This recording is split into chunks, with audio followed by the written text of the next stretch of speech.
Mga bossing, may nag-request sa inyo na sound check. So buksan natin tong paandarin natin tong ATR 160. At wala pa naman tayong na-upgrade, stock pipe pa din yan. Lahat wala pa except for itong cover lang ng upuan and then yung mga sticker. Okay, so tara check natin. Open natin. Nakalak pala. Wait lang. Yan.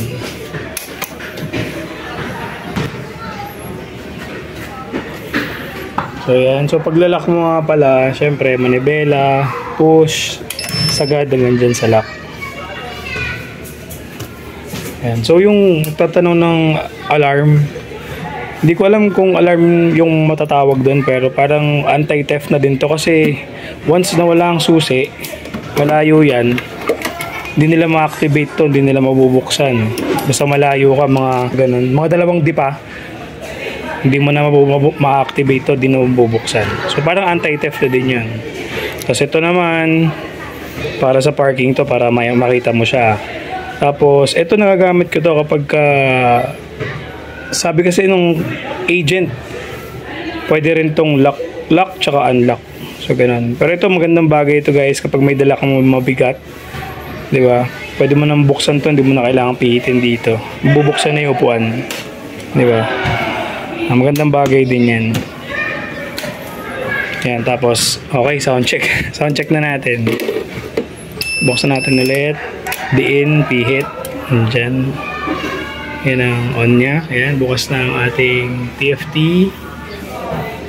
Okay. Taas muna natin yung sensor stand para mag-start. Napakaganda niya.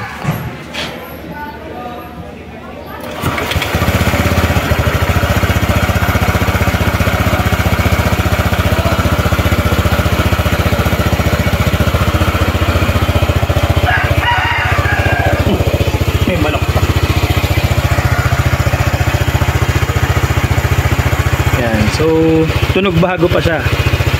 Diba? Kasi, ewan ko, hindi pa naman natin to na ride ng paspas ng dire-diretso eh. Kasi may big bike naman tayo. So, long ride ko dito, Dinggalan, Gabaldon. Pero sa DRT, panay-panay tayo doon. Tapos may mabigat pa tayong angkas, paahon yung kalsada. So far, parang hindi pa naman stress yung makina ng ATR 160. Wala pang mga unnecessary sounds.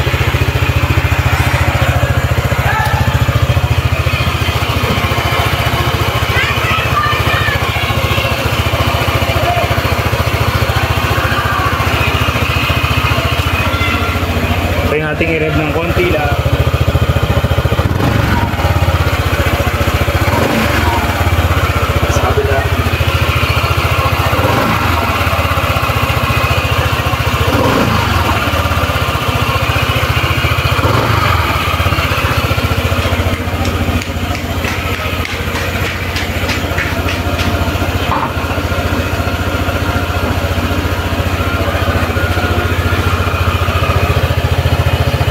Tunog niya mga boss.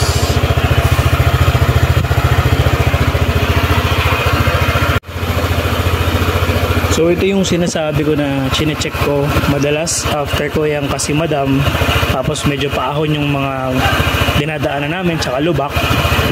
Ito yung pinagkakapitan ng shock or yung mount. Yan, kung saan nakamount yung shock. Tapos dito sa parang kasi nakalagay yung bearing tsaka yung makina sa pulley ata to.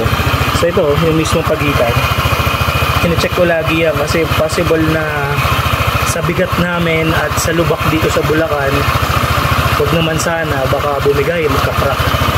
So kine-check ko pa rin from time to time para sigurado kasi feeling ko kahit anong tibay na scooter, talagang pag kami sumakay tapos nalubak ka pa, medyo bibigyan ka talaga ng isang matindi nun. So far wala naman, goods to goods pa naman. So talagang medyo matibay ito si ATR 160. And narinig nyo rin yung makina niya, hindi pa ganun kaingay, wala pa namang unnecessary sound, stock na stock pa yung tunog after nung mga ride natin sa DRT, sa Hanggat, sa Lubak. May angkas pa tayo, mabigat pa tayo, so okay na okay pa.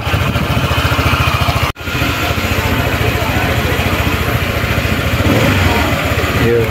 Okay, so patayin natin. Lalak lang naman natin.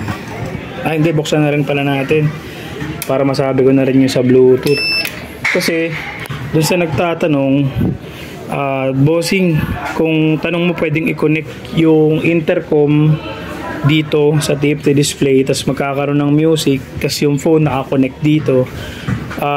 Ganun din yung mangyayari, boss. Ang ginawa ko kanina, kinonect ko yung intercom sa cellphone ko tapos yung cellphone nakakonect dito. So parang wala ding use yung Bluetooth nito kasi yung intercom nakakonect pa din siya sa cellphone. Ewan ko lang, hindi ko pa na-explore kasi parang dapat may application na lalabas sa phone mo mismo or downloaded application, si ATR 160 from QJ Motor. Para pag inopen mo yung Bluetooth, nag-pair kayong dalawa, cellphone mo tsaka TFT, may lalabas na mga features. For example, kung ano man yung nandito, lalabas din dito. Pero feeling ko yun na nga yung phone mirroring yung phone connectivity niya. So baka yun na yun. Yung Bluetooth is feeling ko extra lang siguro. So di ako sure. Comment nyo na lang kung may idea kayo sa Bluetooth na itong ATR 160 kung saan siya pwedeng i-connect. Alright, kasi sinubukan ko na connect naman siya sa phone ko ng mabilis. Which is, ang tanong lang doon, anong features ba yung magagawa ng Bluetooth dito sa TFT display para sa phone natin? Or meron bang tulong yung Bluetooth na itong TFT para may makita tayong information sa phone? Or whatsoever. So kung alam nyo or may idea kayo sa mga kapanood nito, comment nyo para may share natin sa ibang mga owner ng ATR 160. Pero yun nga,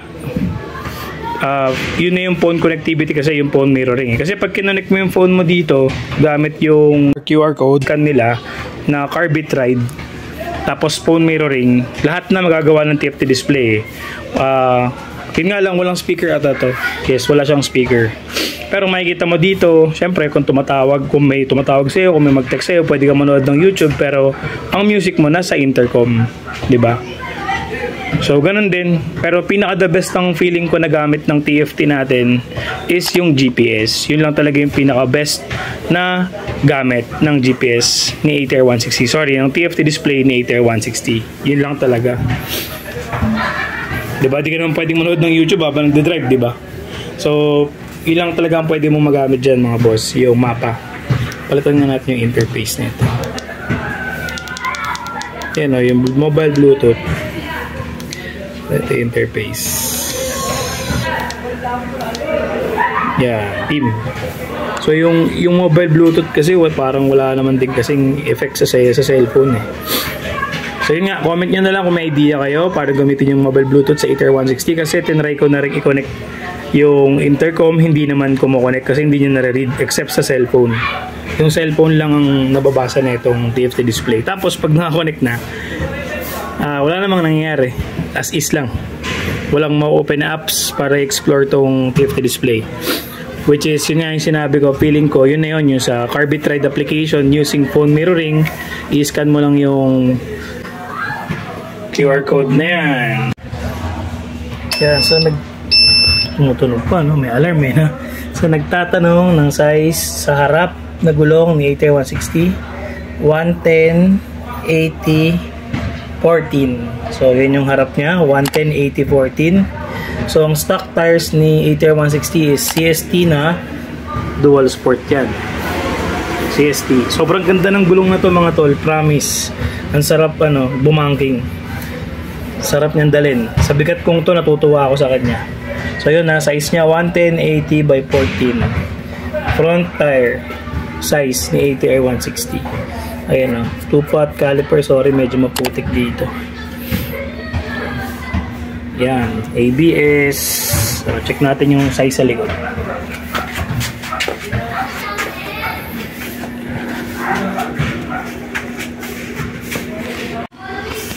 Ito naman, anong size sa likod na gulong ni ATR 160. Ayan. 130, 70, 13. Mas maliit pero mas malapad. Ayan. 130, 70, 13. Yan ang size ni ATR 160 sa likuran. Tapos CST tires din. Tubeless to, mga tula. Tubeless yung gulong ni ATR 160 harap likod. Diba? Yan, malupit to, parang sa BMW. Nasa labas yung rayos niya, no? Ang ganda ng pagkakagawa rito sa ATR 160 talaga eh. Ayan, ang ganda ng bracket niya. ABS din to with TCS sensor. Ayan, wala pa naman biyak. Okay. Ayan, sa nagtanong ng size. Ayan, tapos compartment. Tignan na rin yung compartment. Oh.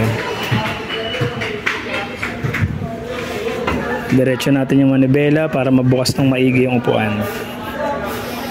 O, yan yung compartment niya. So, may mga nakatambak na ako dito, papeles, tsaka panghangin sa gulong, syempre. Try natin tong pang baseball na helmet. Kung kasya. Palagay ko hindi. With matching mga tambak-tambak pa yan. Testing natin. Pumasok. Pasok yung mga semi-half face, yung mga substandard na helmet, pasok naman. Pero siguro yung ibang half face pasok sa compartment nito. Sa pag sobrang laki, hindi lang talaga siya pasok. Kasi malaki yung placement ng baterya dito eh. Ayan o. Ayan yung baterya niyan, laki oh. Nasasakop talaga yung compartment. Pero kasya, okay na rin kasi 6 kilo, 7 kilo na dog food kasya dyan. Pag nag-grocery ako eh. So okay naman. Hindi lang talaga kasya full face. Ayan. Kita nyo na yung compartment ng ATR 160 natin. Ayan o. Battery.